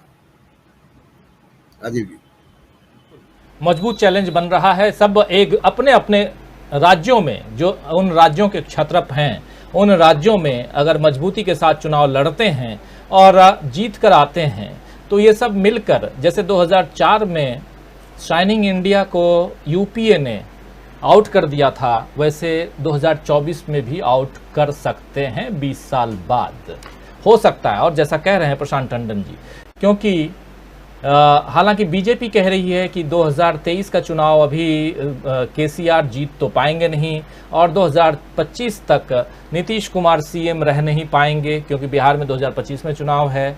तो फिर पहले अपने सीएम की कुर्सी ये लोग संभाल लें, फिर देश की कुर्सी की बात करें। तो ये बातें होती रहेंगी, पॉलिटिकल बातें। लेकिन जेपी सिंह साहब, इन सब के बीच केसीआर का ये कहना बीजेपी मुक्त भारत, क्या सचमुच इन लोगों का, जैसा प्रशांत टंडन जी भी बता रहे हैं और धनंजय कुमार जी भी कह रहे थे, ये जिस दिशा में चल रहे हैं, हालांकि सब कभी ना कभी बीजेपी के साथ रह चुके हैं। नीतीश कुमार ने अभी बीजेपी का साथ छोड़ा है, केसीआर बीजेपी के खेमे में रह चुके हैं, रहते आए हैं। बहुत सारे ऐसे नेता हैं, ऐसे दल हैं जो बीजेपी के साथी, हमारे कुछ साथी लिख भी रहे हैं, ओम प्रकाश तिवारी इसी बारे में लिख भी रहे हैं। तो आपसे समझना चाहूँगा कि क्या ये जो बीजेपी मुक्त भारत का नारा केसीआर की तरफ से आया है, इसमें दम दिखाई देता है? 2024 अगर आप हम लोग बात कर रहे हैं, जो अभी सामने, अभी 2 साल बाद आना है, चुनाव होना है, लेकिन 2019 की बात आप याद कीजिए। 2019 में भी ऐसी ही बातें होती थी कि 2019 में मोदी जी रिपीट नहीं होंगे, लेकिन पुलवामा होता है, देश में राष्ट्रवाद की लहर आती है, और उस लहर पर सवार होकर के कोई भी, जिसको भी बीजेपी ने उतारा, वो जीत कर संसद तक पहुंच गया। ऐसे ऐसे लोग आए जिनका कोई जनाधार नहीं था। मैं अभी गिनाऊंगा तो कम से कम 50 ऐसे सांसदों की लिस्ट यहां सामने रख दूंगा, लेकिन इस लाइव कार्यक्रम में रखना नहीं चाहता हूं, जो जीत नहीं सकते अपने दम पर 2019 में उस राष्ट्रवाद की लहर में जीत करके आ गए। क्या ऐसी लहर 2024 में दिखाई दे रही है? राष्ट्रवाद, मैं नहीं चाहूंगा कि फिर से पुलवामा जैसी घटना हो, इस देश को झेलना पड़े, लेकिन क्या जो 2022 में हम अमृत महोत्सव मना रहे हैं और इस अमृत महोत्सव को किस ढंग से मनाया गया, ये सब हमने देखा है। वैसे में अब राष्ट्रवाद की लहर, हिंदुत्व की लहर दिखाई दे रही है क्या? क्योंकि इसके अलावा और कोई तीसरी लहर दिखाई नहीं दे रही है। अगर कुछ है तो आप जरूर रखिए। जेपी सिंह साहब। देखिए, ईवीएम की लहर सबसे बड़ी है। क्यों मैं कह रहा हूं? सुप्रीम कोर्ट में अभी भी मामला पेंडिंग है कि 350 से अधिक सीटों पर लोकसभा की जो वोट पड़े ईवीएम में और जो वोट निकले ईवीएम से, उनमें साम्यता नहीं है, आज तक नहीं है। सुप्रीम कोर्ट की प्रायोरिटी में 3 तलाक, हलाला, हवाला, दुनिया भर के इस तरह के मसले हैं जो किसी न किसी प्रकार से राजनीतिक सत्ता को मदद पहुंचाते हैं। वो ये मसले को नहीं उठाती कि फाइनेंस बिल जो है संवैधानिक है कि नहीं। वो इस मसले को नहीं उठाती कि जो 360 से ऊपर जो लोकसभा की सीटें हैं, वहां जो मत पड़े और जो मत निकले वो बराबर नहीं है। वो इस बात को नहीं उठाती कि बीएचईएल और इलेक्ट्रॉनिक इंडिया से जो 20 लाख 19 लाख कुछ मशीनें चुनाव आयोग को गई और वो कह रहे कि गई, पेमेंट हुआ और वो मशीनें चुनाव आयोग कह रहा है हमारे पास नहीं है। इसको कब उठाएंगे आप? इसको आप एक जगह रख दीजिए, तब जो है इनकी लोकप्रियता का जो है पैमाना आंकिए। वो बेईमानी अगर अब की बार भी चली तो चाहे केसीआर हो या नीतीश कुमार हो या कोई भी हो, वो बेईमानी चली तो वैसे ही आधारहीन लोग जीतेंगे, जैसे आधारहीन लोग जीतते पिछले जो है 2 चुनाव से जीतते आ रहे, या राज्यों में भी जिस तरह आधारहीन लोग जीतते हैं। 10% अगर जो है ईवीएम को मैनेज कर दीजिए तो आप समझिए कि नेक टू नेक फाइट हो जाती है, और 20% ईवीएम को मैनेज कर दीजिए तो इनकी सरकार बन जाती है। ये स्थिति है। इसके आगे हम बता रहे हैं, अभी आप देखिएगा कि बंगाल से लेके जहां जहां भी गैर भाजपाई सरकारें हैं, वहां जब जब विपक्षी एकता की बात होगी, जैसे अभी आपने राष्ट्रपति चुनाव में भी देखा था, वहां जब जब विपक्षी एकता की बात होगी तो वहां जो गोदी मीडिया के पत्रकार हैं वो अंतर्विरोध को जो है वो क्या कहते हैं उकसाने के लिए यही सवाल पूछेंगे कि किसके लीडरशिप में आप चुनाव लड़ेंगे। इसके बरक्स मैं ये पूछना चाहता हूं, पिछले 8 साल में मोदी जी ने क्यों नहीं कोई प्रेस कॉन्फ्रेंस जो है वो क्या कहते हैं मतलब संबोधित की? और मोदी जी अगर प्रेस कॉन्फ्रेंस संबोधित करें तो अगर केसीआर ने 2 घंटा कुछ मिनट जैसा कि आपने बताया और नीतीश कुमार ने 50 मिनट बोला, लगभग मतलब 3 घंटा मान लीजिए इनकी प्रेस कॉन्फ्रेंस चली, या अभी जैसे प्रशांत जी ने बताया कि साहब वहां जो है वहां पर भी चलती है, हैदराबाद में भी केसीआर की चलती है। अगर मोदी जी से मोनेटाइजेशन से लेके और अभी तक के सवाल पूछे जाए तो मोदी जी को कई दिन 2-2 घंटे 3-3 घंटे की प्रेस कॉन्फ्रेंस करनी पड़ेगी। मोदी जी किसी सवाल का जवाब देते हैं? वो गडकरी पे जवाब दे सकते हैं, वो राजनाथ सिंह पे जवाब दे सकते हैं, वो उत्तर प्रदेश में योगी पर जवाब दे सकते हैं। प्रशांत जी को मैं करेक्ट करना चाहूंगा, जो योगी के खिलाफ मुकदमे की बात थी ना, वो आपके चीफ जस्टिस जाते जाते उसमें क्लीन चिट दे के गए, वो मामला खत्म हो गया है जो योगी जी के खिलाफ मामला था। और अभी जो उत्तर प्रदेश में गडकरी का हुआ है, योगी जी को भी माना जाता है कि आरएसएस ने बना के रखा है, इनका बस चलता तो ये कभी का हटा देते। तो योगी जी अभी भी पोटेंशियल थ्रेट है उनके लिए, मोदी जी के लिए। और उत्तर प्रदेश और वहां आए दिन जो है टग ऑफ वार चल रहा है। सुनील बंसल जी को भले प्रमोशन देके हटाया गया, लेकिन सुनील बंसल को कतई फूटी आंख योगी जी पसंद नहीं करते थे, और योगी जी जानते थे कि जो उनके विरोध की जो राजनीति है उसके केंद्र बिंदु है सुनील बंसल। इसके अलावा ब्रजेश पाठक आज बुलाए जा रहे हैं, कल जो है मौर्य बुलाया जा रहा है, मौर्य कुछ और कह रहे हैं, ब्रजेश पाठक कुछ और कह रहे हैं। मतलब इस तरह का इतना अंतर विरोध है कि कुछ पूछिए मत। अभी उत्तर प्रदेश में 450 करोड़ से अधिक का घोटाला ट्रांसफर का केवल पीडब्ल्यूडी विभाग में हुआ था, लेकिन अगर यूवी जी का बस चलता तो जितिन प्रसाद बाहर कर दिए जाते। लेकिन केंद्र के दबाव में जितिन प्रसाद अभी भी पीडब्ल्यूडी मिनिस्टर है, हालांकि उनके जो पीएस हैं उनको जो है केंद्र ने वापस बुला लिया, और जबकि उनके ऊपर मुकदमा होना चाहिए था। क्यों? क्योंकि उन 450 करोड़ का जो आपका जो ट्रांसफर पोस्टिंग में पैसा वसूली हुई वो पीएस के माध्यम से हुई जितिन प्रसाद के। ये कहां है? ये क्यों नहीं प्रेस कॉन्फ्रेंस करते? विपक्ष वाले प्रेस कॉन्फ्रेंस करेंगे तो आप तमाम अंतर विरोध उठाएंगे, तमाम सवाल पूछेंगे। अरे आप भी तो प्रेस का जवाब दीजिए। आप देखिएगा आपको कई दिन लगता है मोनेटाइजेशन से लेके जो है मतलब आज तक के जो आपके कारनामे हैं, आप सूट बूट की सरकार पर क्या जवाब देंगे? आप जो पूंजी के केंद्रीकरण है उसमें क्या जवाब देंगे? आपका जो है 50% से 52% कर्ज हो गया है, 4.5 लाख करोड़ से 6.5 लाख करोड़ रुपया ब्याज दे रहे हैं। अभी जो जिस आपका जो है क्या कहते हैं कंट्रोलर और ऑडिटर जनरल कैग की रिपोर्ट पर यूपीए सरकार चली गई, वो कहां आई, कहां छपी, जंगल में मोर नाचा किसने देखा? उसने केंद्र के वित्त पर इतने गंभीर सवाल उठाए हैं कि वो समझिए कि अपने आप में एक कहानी है कि जो है वो मतलब वित्तीय अनुशासन कितना नष्ट कर दिया है। आपने अभी तक सुना कभी कि मोदी जी ने कभी किसी पब्लिक मीटिंग से ये कहा हो कि जो है क्या कहते हैं हम वित्तीय अनुशासन लाने के लिए कर्जा नहीं लेंगे, चाहे हम कुछ दे पाए या न दे पाए। अभी फ्रीबीज पर इतनी बहस हो रही है। अभी सुप्रीम कोर्ट ने जो सुप्रीम कोर्ट के जो जजों को आजीवन सोफा, आजीवन जो है मतलब क्या कहते हैं मकान, ये सब देने की जो घोषणा की गई है, ये क्या है? ये फ्रीबीज नहीं है, ये क्या है? ये हराम का माल नहीं है। जनता के टैक्स से इसका पेमेंट हुआ है, कहां से होगा इसका पेमेंट? तो कहने का मतलब है कि इन सारी चीजों का वो जवाब नहीं देते तो उसे कोई पूछता नहीं है। विपक्ष मिल जाता है जवाब पूछने के लिए कि नेता कौन होगा। अरे देवगौड़ा को किसी ने नेता बना के चुनाव लड़ा था क्या? या इंद्र कुमार गुजराल को चुनते नेता बना के चुनाव लड़ा था? सरकार बनी थी कि नहीं बनी थी? मनमोहन सिंह को जो है 2004 में नेता बना के कांग्रेस ने चुनाव लड़ा था क्या? फिर मनमोहन सिंह 1 साल और उन्होंने बल्कि पहले से भी ज्यादा सफलता प्राप्त करके, तो ये तो कहना अच्छा। फिर बीजेपी भी तमाम राज्यों में अब मोदी के चेहरे पर चुनाव लड़ती है, कोई मुख्यमंत्री का कैंडिडेट घोषित नहीं करती। तो इस तरह जो है जहां इतना फेडरल स्ट्रक्चर है, जहां इतने दल है, वहां पहले ही आप अंतर विरोध की कौन होगा नेता?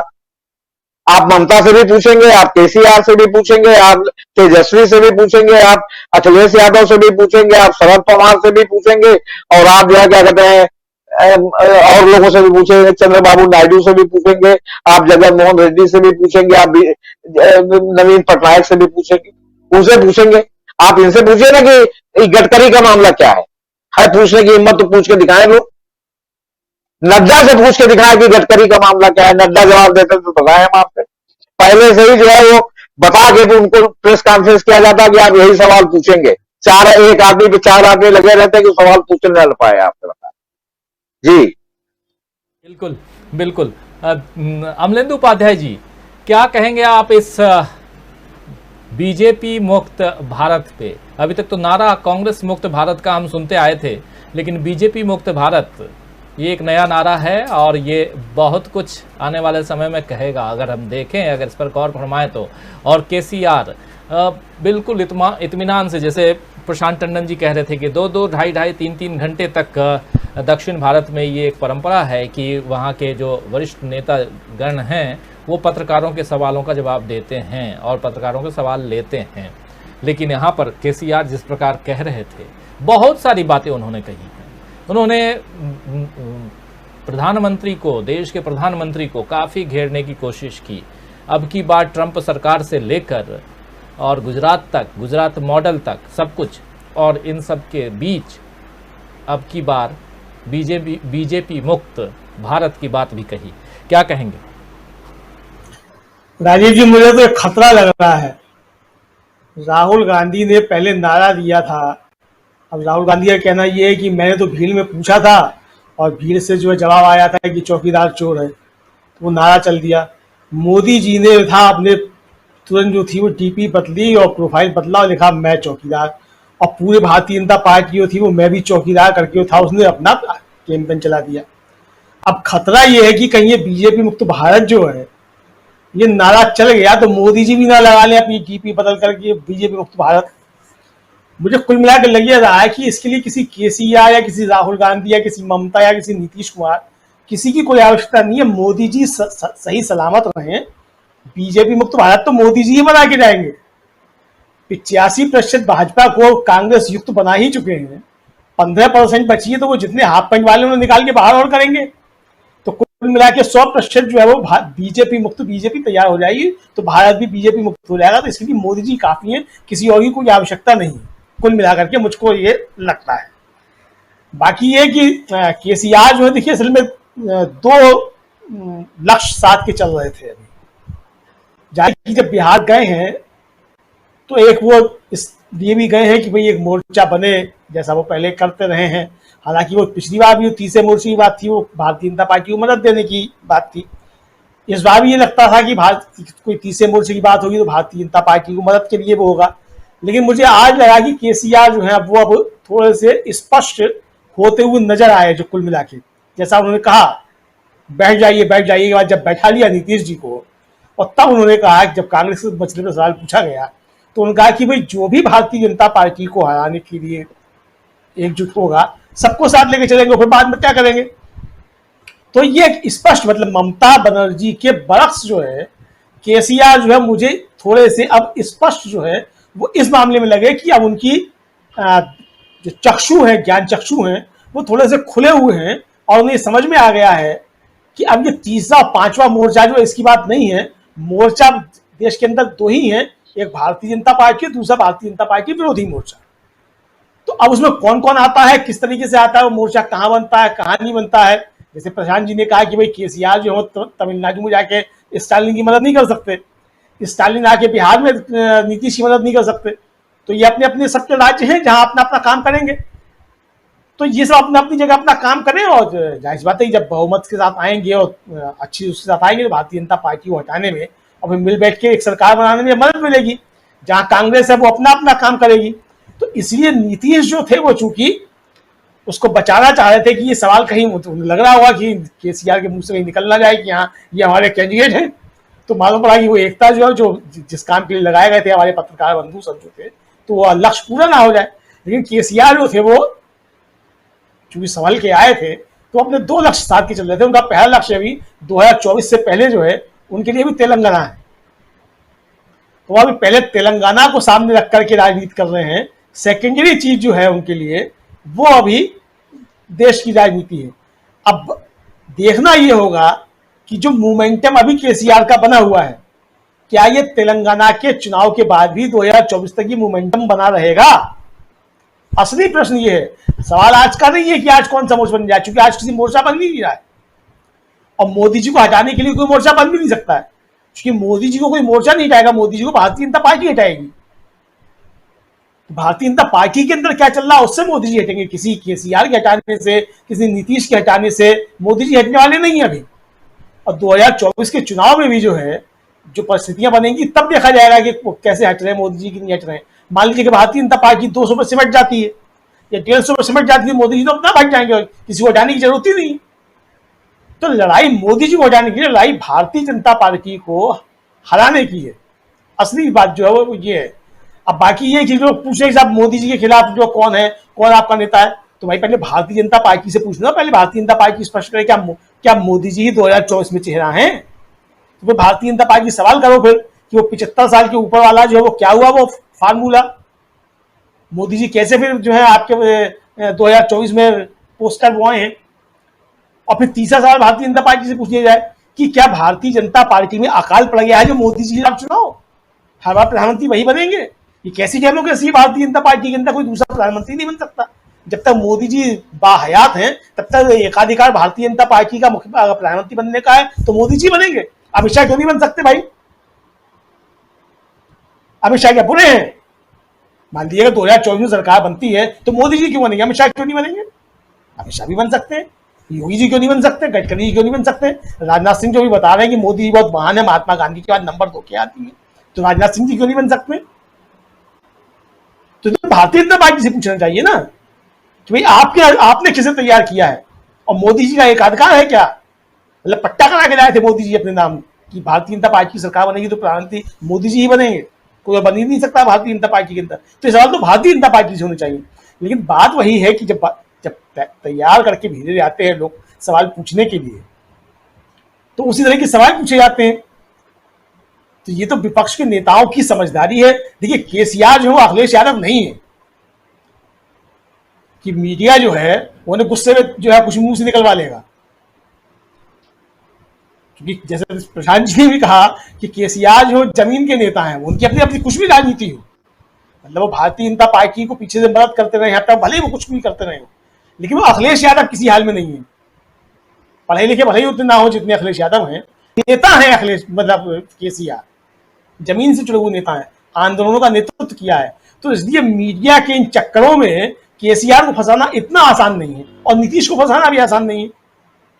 नीतीश भी जो है वो इंजीनियर हैं, अखिलेश भी इंजीनियर हैं, लेकिन नीतीश जो है वो जमीन के नेता भी हैं।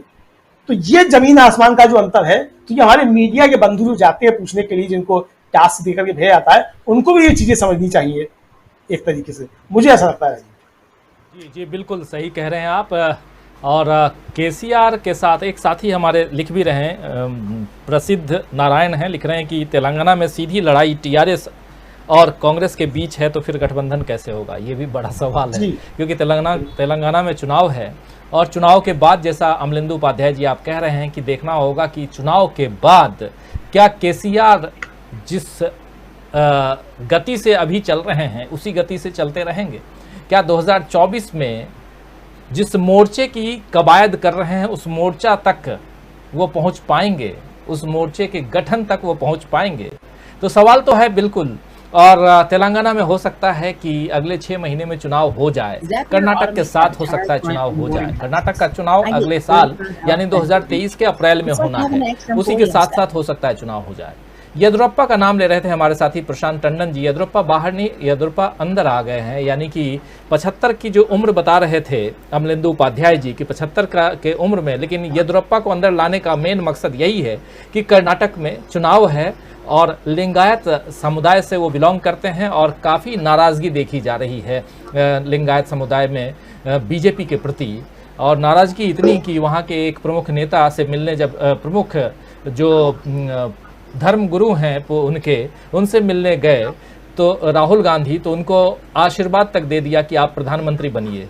तो आप समझ सकते हैं कि जब राहुल गांधी को प्रधानमंत्री बनने का आशीर्वाद लिंगायत समुदाय के अगर जो गुरु हैं वो देते हैं, तो आप समझ सकते हैं कि कितनी नाराज़गी बीजेपी के प्रति है। और ऐसे में येदियुरप्पा को अपने मेन संसदीय फोरम में लेकर के आना बीजेपी का एक हो सकता है कि एक दबाव यहाँ पर दिखाई दे रहा हो, जहाँ नितिन गडकरी को इन्होंने बाहर किया है। खैर, हम बीजेपी की बात नहीं कर रहे हैं, लेकिन बीजेपी मुक्त भारत की बात जरूर कर रहे हैं दोस्तों, और इसलिए भी क्योंकि ये नारा हम नहीं दे रहे हैं और ये सवाल हम नहीं खड़े कर रहे हैं।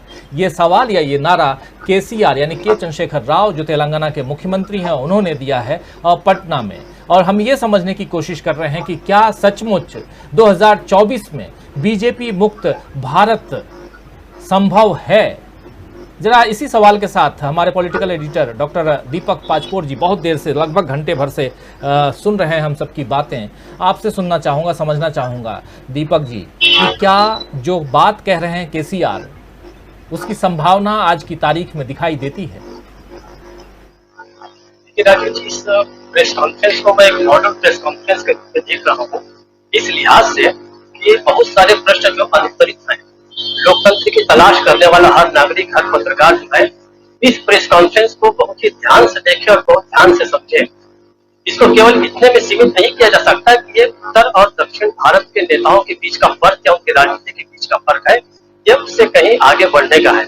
आप देखिए कि एक तरफ केसीआर जो है वो बहुत काम एंड कंपोज्ड है, पेशेंट है, दूसरी तरफ नीतीश कुमार जो है वो बड़े रेस्टलेस नजर आ रहे हैं।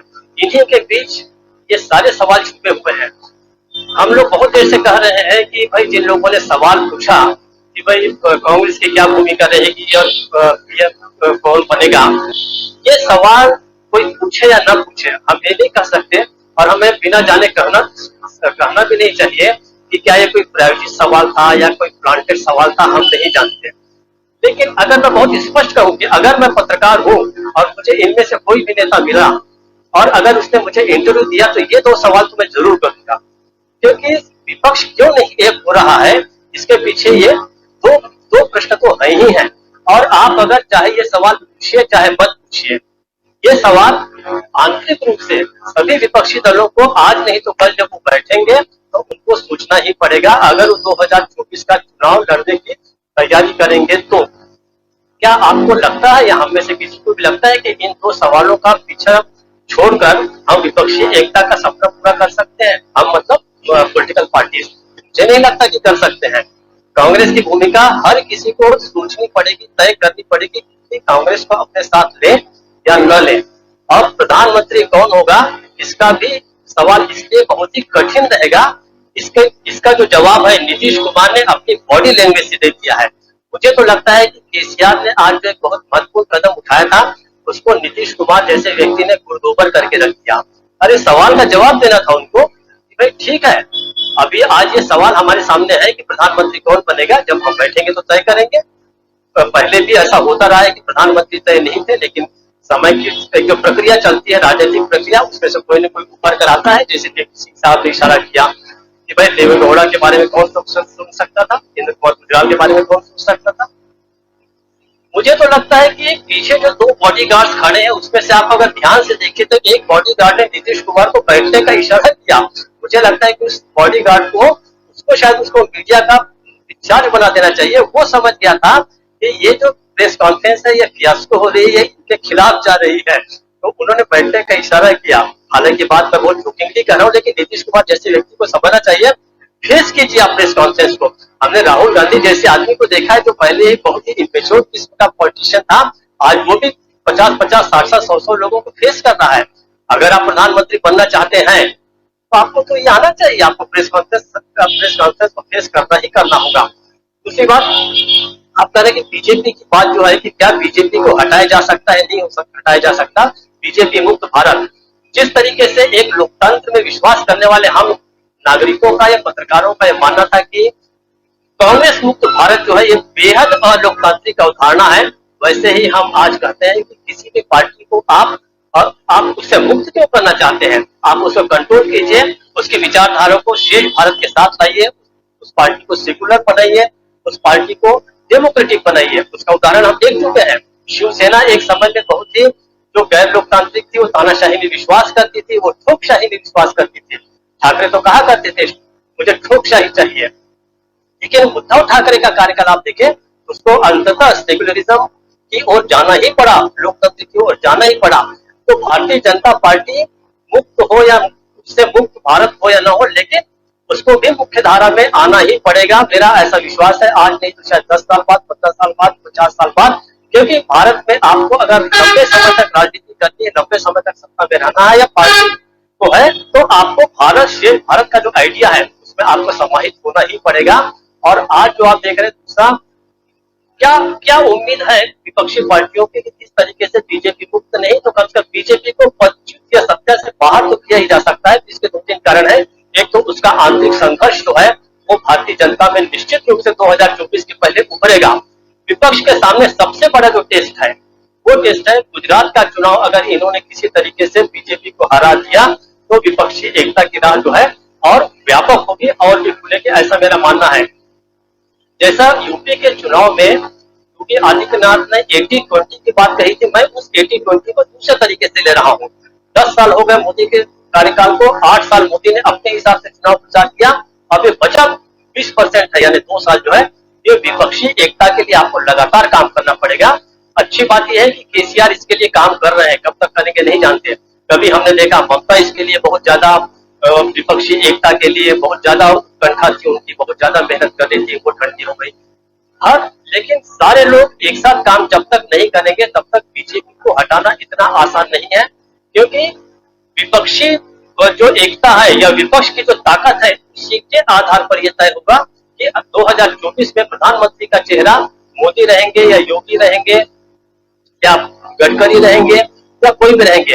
यहाँ मैं बहुत स्पष्ट कर देना चाहता हूँ, गडकरी निश्चित रूप से एक एंगल अगले चुनाव में होंगे, उनको आप दरकिनार रखें। और मोदी चाहे खुद ही क्लेम करते हैं कि मैं भी अगला प्रधानमंत्री नहीं रहूंगा, मुझे लगता है कि जो कुछ तय करेगी वो आरएसएस तय करेगी और आरएसएस जो है वो विपक्षी एकता को देखते हुए ही करेगी। इसलिए आंतरिक जो विस्फोट होगा बीजेपी के अंदर वो बीजेपी वाले ही करेंगे, उनका नेतृत्व ही करेगा। लेकिन बाहर से जो धमाके हैं वो विपक्षी एकता को मिलकर करना पड़ेगा। सबसे पहले इन दो सवालों को फिर से डील करें। मैं वहां के पत्रकारों की बात से बिल्कुल असहमत नहीं हूँ। ये दो सवाल ऐसे हैं विपक्षी एकता के सामने हमेशा खड़े रहेंगे कि कांग्रेस की भूमिका हमारी विपक्षी एकता में क्या रहेगी, और दूसरा प्रधानमंत्री कौन होगा। ये वैसा ही है जैसे अंतरराष्ट्रीय कूटनीति में पीओके, पाक ऑक्युपाइड कश्मीर या आजाद कश्मीर के बारे में बात किए बिना भारत और पाकिस्तान के संपर्क रह ही नहीं सकते। वैसे ही आंतरिक इसमें बीजेपी और नॉन बीजेपी पार्टीज है, इनके बीच का संघर्ष के बीच आपको ये दो मुद्दे तो तय करने होंगे। मैं फिर से कहता हूं, अगर मैं वहां पे रहता तो मैं निश्चित रूप से सवाल पूछता कि कांग्रेस की भूमिका क्या रहेगी और दूसरा आपका प्रधानमंत्री कौन होगा। राजीव जी, समय खत्म हो चुका है, लेकिन जल्दी जल्दी मैं अपने तीनों वरिष्ठ साथियों से, जेपी सिंह साहब, धनंजय जी और प्रशांत टंडन जी से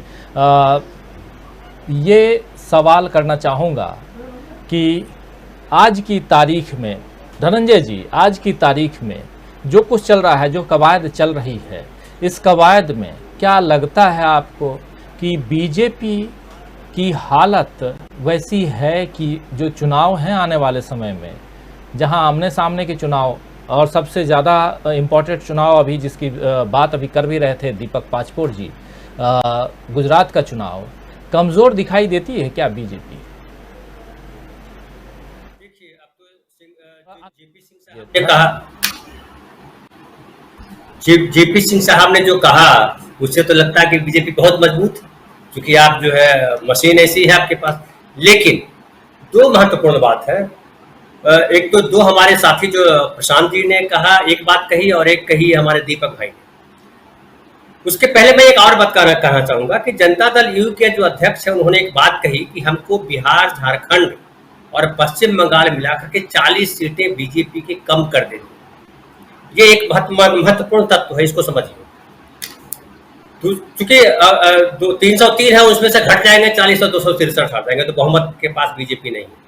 अब जो एक संभावित बात है विपक्षी एकता की हम बात कर रहे हैं, तो जैसा कि प्रशांत भाई ने कहा कि भाई विपक्ष तो हर जगह अपने अपने तौर पे है, प्रांतवाद के मुद्दे पे खड़े हैं, अपने अपने स्टेट को लेकर के खड़े हैं, बिल्कुल सही है। लेकिन उसमें एक जो है, जो दीपक भाई ने बात ऐड की है कि कांग्रेस की भूमिका क्या है, ये बहुत महत्वपूर्ण है ये सवाल कि कांग्रेस की भूमिका क्या है। कांग्रेस की भूमिका जो है वो तेलंगाना में भी है, कांग्रेस की भूमिका तमिलनाडु में भी है, कांग्रेस की भूमिका बंगाल में भी है, और कांग्रेस की भूमिका दूसरे प्रदेशों में भी है। जहां सीधे सीधे कांग्रेस है वहां तो है ही। अब तेलंगाना की अगर हम बात करें तो तेलंगाना में देखिए 90 सीट जो है टीआरएस के पास है। कुल सीटें हमारे पास, उनके पास 119 है, उससे 90 टीआरएस के पास यानी केसीआर के पास है। और विपक्ष के पास जो सीटें हैं उसमें सबसे ज्यादा सीटें कांग्रेस के पास है। कांग्रेस के पास कुल सीटें हैं 13 सीट है, बीजेपी के पास 5 सीट। तो जो बिहार में हुआ है या जो महाराष्ट्र में हुआ है, क्या वहां संभव है? अभी 2022 में चुनाव होने वाला है तेलंगाना में, तो क्या तेलंगाना में ये संभव है कि बीजेपी के इतर जो पार्टियां हैं वो सब एक जगह खड़ी हो जाए, जैसे बिहार में खड़ी है, बीजेपी से इतर सारी पार्टियां एक जगह खड़ी हो गई, तो बिहार मॉडल जिसको कह रहे हैं। और मुझे लगता है नीतीश कुमार की इसमें एक महत्वपूर्ण भूमिका होगी कि क्या नीतीश कुमार कांग्रेस को इस जगह पे ला करके या वामपंथी पार्टी को या ओवैसी की पार्टी को एक जगह लाके खड़ा कर पाते हैं। अगर कर पाते हैं तो विपक्षी एकता की बात बड़ी महत्वपूर्ण हो जाएगी। और देखिए, महाराष्ट्र में जहां तक बात आती है, महाराष्ट्र में कोई सोच नहीं सकता है कि शिवसेना और कांग्रेस, जैसा कि कहा दीपक भाई ने कि शिवसेना कंप्लीटली तानाशाही फूकशाही वाली पार्टी रही और वो लोकतंत्र की बात कर रही है, वो संविधान की रक्षा की बात कर रही है वो शिवसेना। तो महाराष्ट्र में कांग्रेस शिवसेना एक साथ खड़ी है और अपनी सीटें शेयर करने को तैयार है, तो उस कांग्रेस पार्टी बंगाल में क्यों नहीं सीटें शेयर कर सकती, वो तेलंगाना में सीटें क्यों नहीं शेयर कर सकती है, वो दूसरे और प्रदेश में जहां शेयर करने की बात आएगी वहां क्यों नहीं कर सकती है। तो कांग्रेस इस बात पे सोचेगी, मुझे उम्मीद है। और उसका एक जो कहिए कि उदाहरण दिख जाएगा तेलंगाना के समय। और ये जो केसीआर जो आगे आए हैं सामने और नीतीश कुमार के से मिलने आए हैं, उसमें मुझे कहीं, हालांकि प्रेस कॉन्फ्रेंस में कहीं दिखाई नहीं पड़ा है, लेकिन मुझे कहीं ना कहीं है कि नीतीश कुमार चूंकि राहुल गांधी के बड़े पसंदीदा नेता है नीतीश कुमार का ये जो गठबंधन बना है इस बार, उसमें सोनिया गांधी की बड़ी भूमिका है और टीडीआर, क्योंकि टीआरएस के साथ पहले कांग्रेस का गठबंधन था, लेकिन कांग्रेस और केसीआर अलग हुए और टीआरएस जो है अलग होकर के सरकार बनाती है। अभी ऐसी स्थिति बनती है, मुझे लगता है, जहां पे कांग्रेस एक गठबंधन के नीचे आ सकती है और कांग्रेस पूरे देश में विपक्ष के लिए, गैर कांग्रेसी पार्टियों के लिए धागा के तौर पे काम कर सकती है। राजीव जी, प्रशांत टंडन जी, क्या ये जो भारत जोड़ो यात्रा है इसके बाद कांग्रेस में खासकर राहुल गांधी की भूमिका और जिस तरफ इशारा कर रहे हैं धनंजय कुमार जी कि कांग्रेस पूरे देश में इस विपक्षी मोर्चे को मजबूत करने की कोशिश करेगी, क्या आपको लगता है कि क्योंकि अभी पूरा का पूरा ध्यान नीतीश कुमार की तरफ है, सब नीतीश कुमार की तरफ देख रहे हैं और इसी कारण टीआरएस के नेता और सीएम केसीआर पहुंचे वहां, लेकिन एक बात यह भी है कि केसीआर और कांग्रेस अगर आमने सामने चुनाव लड़ते हैं, या हो सकता है कि आने वाले समय में हम तेलंगाना में देखें कि केसीआर और राहुल गांधी की पार्टी जो है साथ साथ चुनाव लड़े। क्या लगता है अगर ऐसा होता है तो इस संभावना, जो विपक्षी गठबंधन की संभावना है, उसको बढ़ते हुए हम देखेंगे? देखिए राजीव जी, जैसे मैंने पहले कहा कि दक्षिण भारत के जो राजनेता हैं वो बहुत परिपक्व हैं। तेलंगाना में कांग्रेस और टीआरएस अलग अलग पार्टियां ही रहेंगी और ये उनकी आपस की अंडरस्टैंडिंग भी है, क्योंकि अगर ये दोनों मिलेंगे तो तीसरी जो सबसे बड़ी ताकत वहां पे उभर के आएगी वो बीजेपी होगी और बीजेपी को आगे बढ़ाने के लिए, बीजेपी की पॉलिटिक्स को आगे बढ़ाने के लिए वहाँ ओवैसी बैठे हुए हैं। तो इसलिए तेलंगाना की पॉलिटिक्स में ये लोग अलग अलग रहेंगे। सेंटर में क्या हो सकता है वो हम देखेंगे। मैंने पिछली बार अपने बात में कांग्रेस का नाम इसलिए नहीं लिया क्योंकि कांग्रेस की एक सेंट्रल भूमिका तो अंडरस्टूड है, वो तो होगी ही। सबसे बड़ी पार्टी है, 19% वोट शेयर है और एकमात्र पार्टी है जो जिसका पूरे देश में आधार है, पूरे देश से वोट आते हैं। बीजेपी को भी पूरे देश से वोट नहीं आते हैं। तो कांग्रेस की एक सेंट्रल भूमिका रहेगी।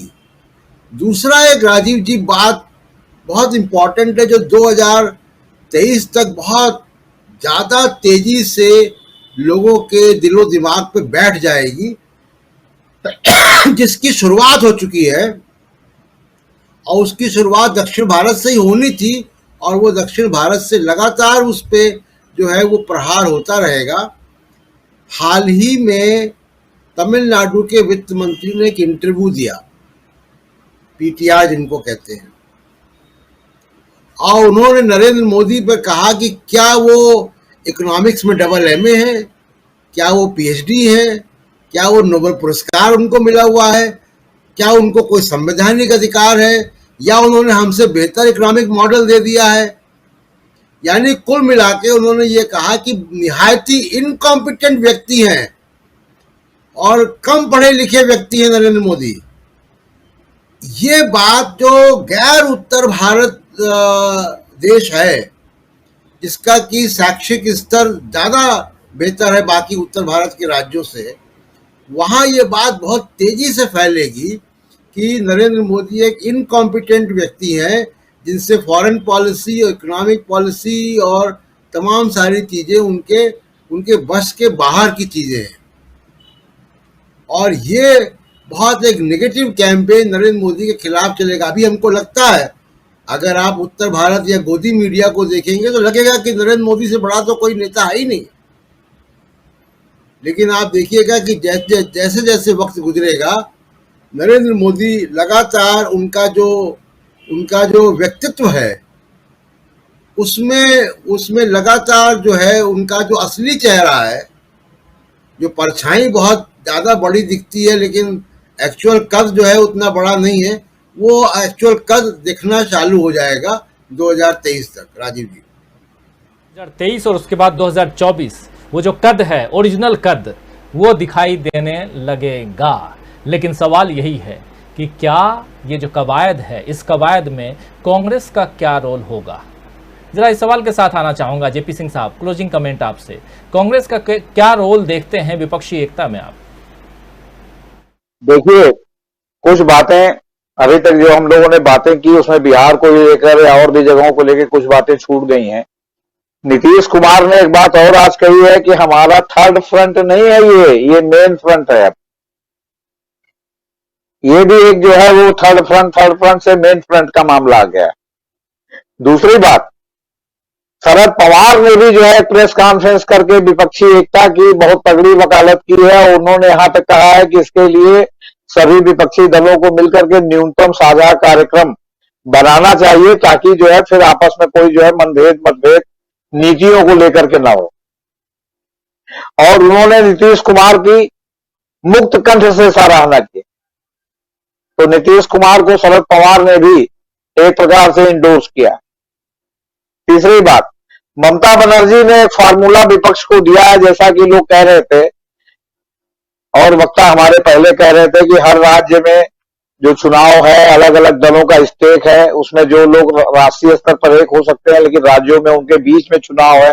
जैसे तेलंगाना ही है कि कांग्रेस और केसीआर में चुनाव है, इस तरह और भी स्टेट है जहां कांग्रेस ही सीधे मुकाबले में है और दूसरा कोई नहीं। तो सवाल इस बात का है कि देखिए, अभी 2023 में 9 राज्यों में चुनाव होना है। इसमें मेघालय, नागालैंड, मिजोरम और त्रिपुरा है। मेघालय, नागालैंड, मिजोरम के बारे में तो हम नहीं कह सकते। त्रिपुरा में बीजेपी की सरकार है और वो सरकार का जो है काफी जो है ग्राफ नीचे जा रहा है, वहां कुछ भी हो सकता है, वहां सरकार बदल भी सकती है। और उसके बाद जो है आपका मध्य प्रदेश, छत्तीसगढ़, राजस्थान और तेलंगाना और कर्नाटक में पहले चुनाव होगा। इन राज्यों में भी चुनाव है, 5 राज्यों में। तो अब कर्नाटक के बारे में भी लगातार आ रहा है कि कांग्रेस वहां गेन कर रही है। बहरहाल, तो ये जो 9 राज्य जो 2023 में चुनाव होने हैं, विपक्ष की एकता का स्वरूप मेरे हिसाब से 23 के बाद जब ये राज्यों का चुनाव हो जाएगा तो 24 के लिए उभर करके सामने आएगा और तब तक ये माहौल बनता रहेगा। और जहां तक बीजेपी मुक्त भारत है, तो मुक्त भारत का मतलब ये नहीं कि वो पार्टी नेस्तनाबूद हो जाएगी या कांग्रेस नेस्तनाबूद हो गई। उसमें यह है कि मतलब इनकी सरकार न रहे राज्यों में। मुक्त का मतलब है कि इतनी सीटें पाए कि ये सरकार न बना पाए। इस मुक्त का मेरे हिसाब से मतलब ये है। इसलिए कि जो भी पार्टी वैचारिक पार्टी है जिसके पीछे संगठनात्मक भूमिका है, उसको आप नेस्तनाबूद नहीं कर सकते। अब कांग्रेस को, बीजेपी को और आपके लेफ्ट पार्टियों को आप नेस्तनाबूद नहीं कर सकते। क्षेत्रीय पार्टियां हो सकता है कि आज है कल ना रहे, परसों विलय हो जाए किसी में, लेकिन ये पार्टियां किसी न किसी रूप में रहेंगी ही। हाँ, इनकी सरकार ना हो, मुक्त से मेरा सिर्फ तात्पर्य जो है मतलब इतना है। इसलिए 2023 के बाद विपक्ष का ये स्वरूप आएगा। बाकी जैसा धनंजय जी ने कहा कि भाजपा बहुत मजबूत है, तो भाई साहब सत्य से आंखें नहीं चुराना चाहिए। जो आपका ईवीएम और जो 360 से अधिक सीटों का जो गोलमाल है, इसके लिए विपक्ष को चाहिए कि सुप्रीम कोर्ट पर दबाव बनाए कि इसको पहले वो तय करे। वो दबाव बनाए कि आखिर वो 20 लाख मशीन गई तो कहां गई। जैसे पेगासस में सुप्रीम कोर्ट ने जांच कराई, वैसे इस पे भी कराया। आखिर 20 लाख ईवीएम मशीन गायब होना कोई मामूली बात नहीं है जी। 20 लाख 19 लाख ईवीएम मशीनों की बात हो रही है और उस पर जो है फैसला या उस पर कार्यवाही सुनवाई ये कब होना है, ये सब भी देखना होगा। लेकिन चर्चा हम कर रहे थे आज की बीजेपी जो है क्या 2024 में बीजेपी मुक्त भारत हो जाएगा, क्योंकि ये बात कही है केसीआर ने, के चंद्रशेखर राव जो तेलंगाना के मुख्यमंत्री हैं, नीतीश कुमार और तेजस्वी यादव के साथ प्रेस कॉन्फ्रेंस उन्होंने की। बहुत सारी बातें उन्होंने वहां रखी, अपनी बातें, और साथ साथ नीतीश कुमार ने भी अपनी बात कही वहां पर। नीतीश कुमार से जब पूछा गया कि कौन होगा आपकी तरफ से, या केसीआर से पूछा गया कि आपकी तरफ से कौन होगा प्रधानमंत्री पद का उम्मीदवार, तो नीतीश कुमार उठकर खड़े हो गए कि ये सब सवाल पूछने का ये समय नहीं है। लेकिन केसीआर ने कहा कि आप प्लीज बैठिए और मैं जवाब देता हूं, और एक एक करके उन्होंने बहुत सारे सवालों के जवाब दिए। पत्रकार सवाल पूछते गए और केसीआर बहुत शांत मन से जवाब देते गए, और इसकी जरूरत भी है। आज की तारीख में बहुत सारे नेता गुस्सा हो जाते हैं कई बार, लेकिन जैसा प्रशांत टंडन जी कह रहे थे कि दक्षिण भारत के जो नेता हैं उनमें वो जज्बा है, क्योंकि वो ज़मीन से जुड़े हुए हैं। जुड़े हुए ज़मीन से तो इधर के नेता भी हैं, उत्तर भारत के भी हैं, लेकिन फ़र्क थोड़ा सा नज़र आता है जो जब मीडिया के सामने ही आते हैं। तो खैर, बातें बहुत होती रहेंगी, चर्चा भी करते रहेंगे हम। ये महीना सितंबर का है, बहुत महत्वपूर्ण महीना है। इसी महीने में कांग्रेस पार्टी की तरफ से जो चुनाव होना है अध्यक्ष पद का, और उसके लिए नॉमिनेशन भी होना है, तो आने वाले समय में नॉमिनेशन पे भी चर्चा होगी।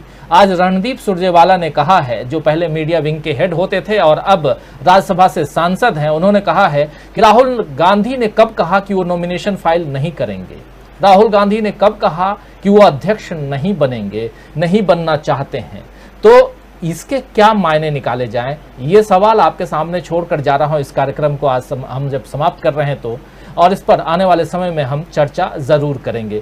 बहुत धन्यवाद देना चाहता हूं जेपी सिंह साहब, बहुत धन्यवाद धनंजय कुमार जी, बहुत धन्यवाद प्रशांत टंडन जी, दीपक पासपोर्ट जी और अमलिंदु उपाध्याय जी। आप पांचों को बहुत धन्यवाद, बहुत शुक्रिया अदा करता हूं कि आप लोग जुड़े, अपने बातों, अपने विचारों से देश दुनिया को अवगत कराया। हमारे तमाम साथी जो जुड़े रहते हैं हमारे साथ, अपनी बात, अपने कमेंट बॉक्स में लगातार लिखते हैं और बिना रुके, बिना थके, और मैं लगातार देखता रहता हूं। बहुत सारे पॉइंट्स आप लोगों के इन कमेंट्स से आते हैं, जिससे चर्चा को आगे बढ़ाना बहुत आसान होता है मेरे लिए। बहुत धन्यवाद देता हूं। मोहम्मद असलम हमारे साथ जुड़े हुए कह रहे हैं कि कांग्रेस मुक्त भारत कुशाल नहीं हो सका, बीजेपी मुक्त भारत होगा, सक्षम होगा। फिर ऐसे ही जावेद इकबाल जी कह रहे हैं कि सुप्रीम कोर्ट में नए सीजेआई भी बीजेपी के खास हैं, जो इलेक्शन में बीजेपी को सपोर्ट करेंगे, लेकिन बहुत ज़्यादा दिन तक नहीं रहने वाले हैं, इनका कार्यकाल काफ़ी छोटा है।